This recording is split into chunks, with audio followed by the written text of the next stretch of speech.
Welcome back to Crawford-Clark Close-Up and our James Bond retrospective. No Time to Die, the 25th instalment in the series, is getting closer, and we've made it to our review of the 10th film in the series, the movie that was due for release to celebrate the Bond series' 15th anniversary, The Spy Who Loved Me. Following the breakup of his 13-year partnership with co-producer Harry Saltzman shortly after the release of The Man with the Golden Gun, Cubby Broccoli was now on his own as sole producer of the series and would oversee production on every Bond film up to GoldenEye in 1995. The Bond crew gave themselves 2.5 years from the release of Golden Gun until the proposed release of Spy Who Loved Me in July 1977, but pre-production began in earnest in spring of 1975, with Guy Hamilton all set to return to direct what would have been his 4th film in the series. Cubby was particularly enamoured with the Fleming title this time around, The Spy Who Loved Me, and felt it to be typically Bondian, but to add fuel to the fire of a complex production, only the title of Fleming's novel could be used, as Fleming was ultimately disappointed with his 9th Bond novel, published in 1962, whilst the first film Dr. No was in production. The task was set: construct a taut adventure story for Roger Moore's 3rd outing as Bond, make this his Goldfinger. Many writers threw their 2 cents into script writing duties for Bond 10, including A Clockwork Orange author Anthony Burgess, who involved a plot to blow up the Queen at the Sydney Opera House. This was understandably rejected. Burgess also penned some lyrics for a potential title song making use of the film's title. The spy who loved me ceased to be a spy, he shut his spying eye to all but me. Definite echoes of Bond and Vesper in Casino Royale there. A December 1974 script treatment featured missing submarines and a female Russian spy, and was going in the right direction before director Guy Hamilton and screenwriter Tom Mankiewicz parted company with the series due to creative and legal difficulties. Veteran screenwriter Richard Maybaum delivered a number of treatments in 1975 and early 76. Cubby was now in a position that he needed a director to take on this giant make-or-break production. He turned to Lewis Gilbert, who had directed You Only Live Twice a decade earlier, and knew that he was up to the task of overseeing the biggest Bond picture to date. With Gilbert signed, he brought on a new writer, Christopher Wood, who would work with Richard Maybaum on the final script, and he would also write the novelisation of the film, also released in 77. Kevin McClory, fresh from his early disputes with the Bond creatives on Thunderball, took issue with the use of Blofeld and the organisation Spectre in the working Spy Who Loved Me script, which landed Eon with a plagiarism case in 1976, with the company having to face legal complications throughout the summer of 76. With the court settlements sorted, principal photography began on Spy on August 31st, 1976, on A Stage at Pinewood, with the meeting between Major Anya Amasova and General Gogol in his office. Barbara Bach was a very last-minute addition to the cast as Anya, and is an impressive Bond girl in the canon, the first real competitor in the field against 007. Moore and Bach also spark off each other very well throughout. Walter Gotell returns to the series for the first of his 6 appearances as Gogol, having previously played Morzini of Spectre in From Russia with Love. The Spy Who Loved Me proper opens with an aquatic-sounding gun barrel, a new one filmed for Moore's Bond that would be used for the remainder of his Bond tenure, which launches us into an opening action sequence starting on a submarine, before our first brief introduction to Anya, leading to the iconic launch off the top of the mountain, complete with Union Jack parachutes. Champion stuntman Rick Sylvester's jump off Mount Asgard in Canada was miraculously performed in one take, with multiple cameras capturing the stunt. The stunt was the first piece of footage in the can for the film and cost United Artists an estimated $250,000. It was writer Christopher Wood's stroke of genius to add the Union Jack to the parachute, which tops off possibly the most extraordinary stunt in motion picture history. To quote Barbara Broccoli, this opening feat was a metaphor for her father Cubby taking the reins on the picture alone, leaping into the unknown, anxious for what's to come.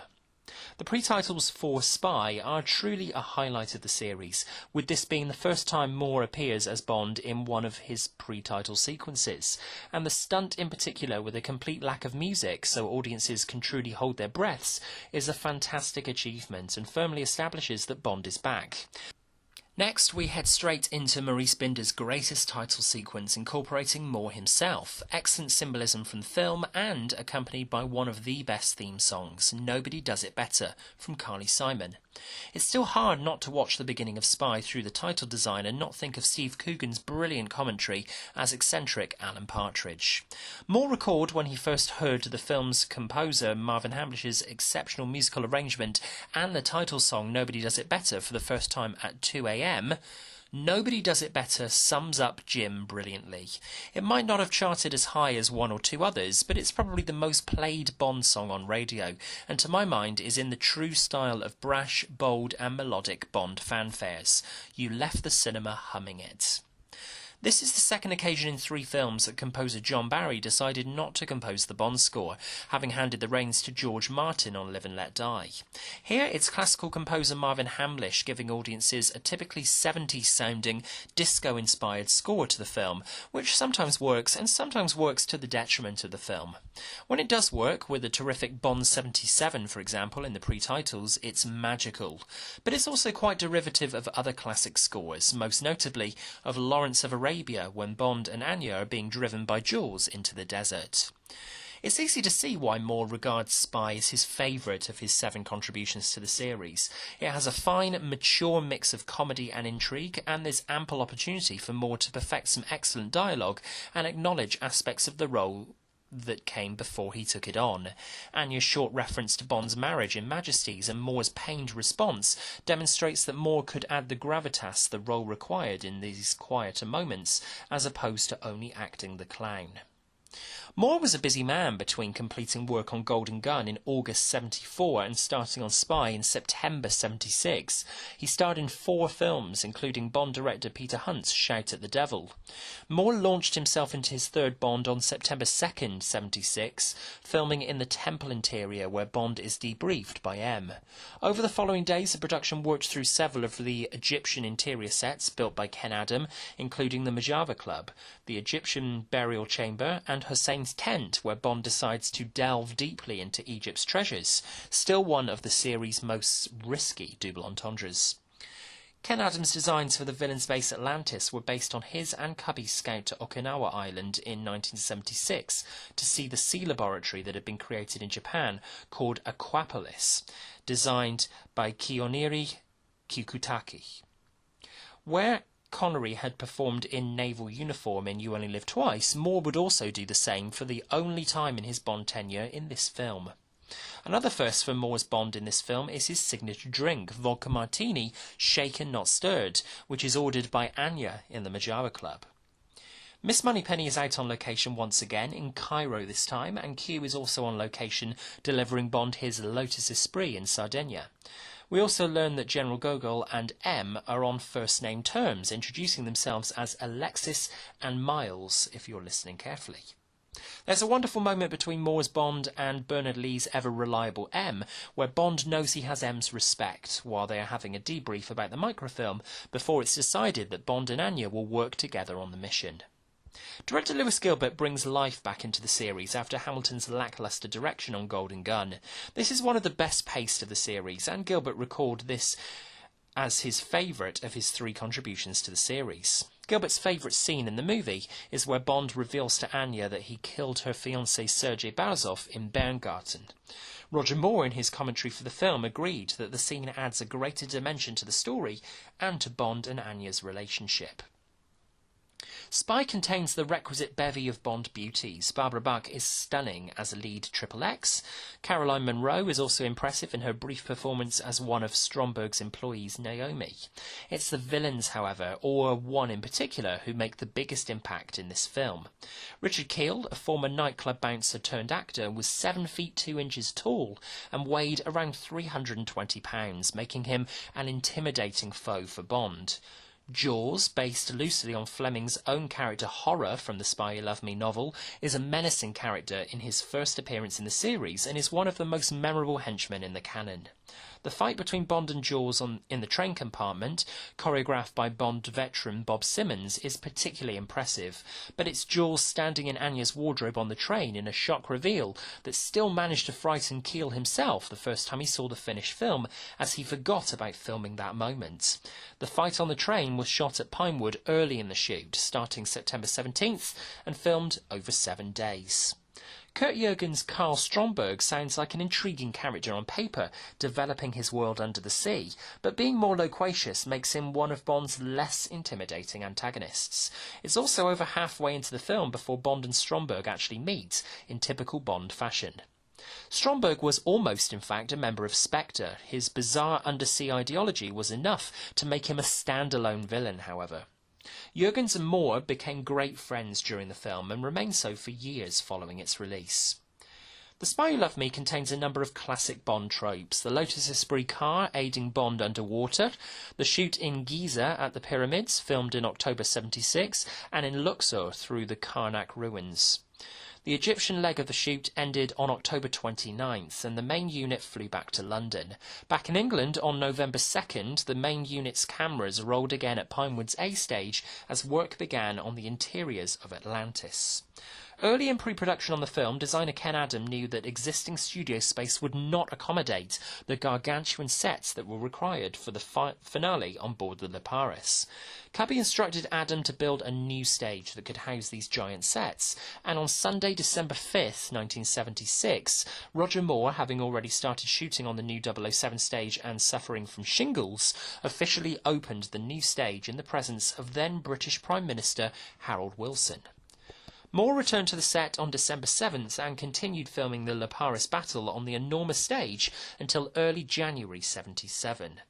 The battle represents the first big Bond finale of Moore's tenure. Only Moonraker and A View to a Kill's finales would give the audience a massive set-piece finale in the same vein as this. The final action sequences are a highlight of the film, very well paced and thrilling to watch, which we haven't really had since Majesties. Ken Adams' incredible work on Spy earned him his 3rd Academy Award nomination, and Adam believed his work on the film was his best during his time on the series. The principal cast and crew returned to Pinewood in early January, working on the remainder of the scenes, with principal photography ending on January 26, 1977. The majority of fans disappointed by Moore's previous film and its inability to take itself even remotely seriously could now rejoice, as The Spy Who Loved Me is big, bombastic and thoroughly entertaining. Just as it is easy to see why Connery favours the exciting, thriller-like From Russia with Love, so too it's easy to see why Moore clearly enjoyed working with director Lewis Gilbert on The Spy Who Loved Me. The film looks unlike any Bond film released up to that point. While some draw parallels to You Only Live Twice in terms of the enormous set pieces, Volcano versus Supertanker, Spy triumphs as a Bond film first and foremost because it's arguably more entertaining, the characters are more interesting, and the film is simply more engrossing and engaging. In addition to Ken Adams' Oscar nomination for set direction, the film also earned Oscar nominations at the 1978 Academy Awards for Best Original Score and Best Song. Spy was also a critical success, with the most favourable reviews for a Bond picture since the heyday of Connery's time in the lead role. Spy is widely regarded as Moore's best film, particularly by later Bond director John Glenn, and it remains a definite top 10 entry in the series.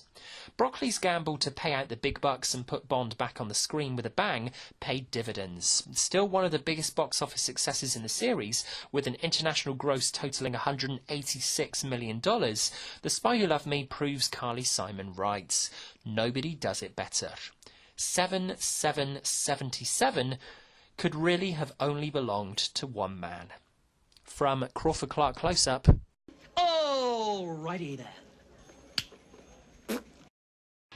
What are your thoughts on the 15th anniversary Bond adventure? Is this one of the best in the series up to this point, or is it all spectacle and little substance?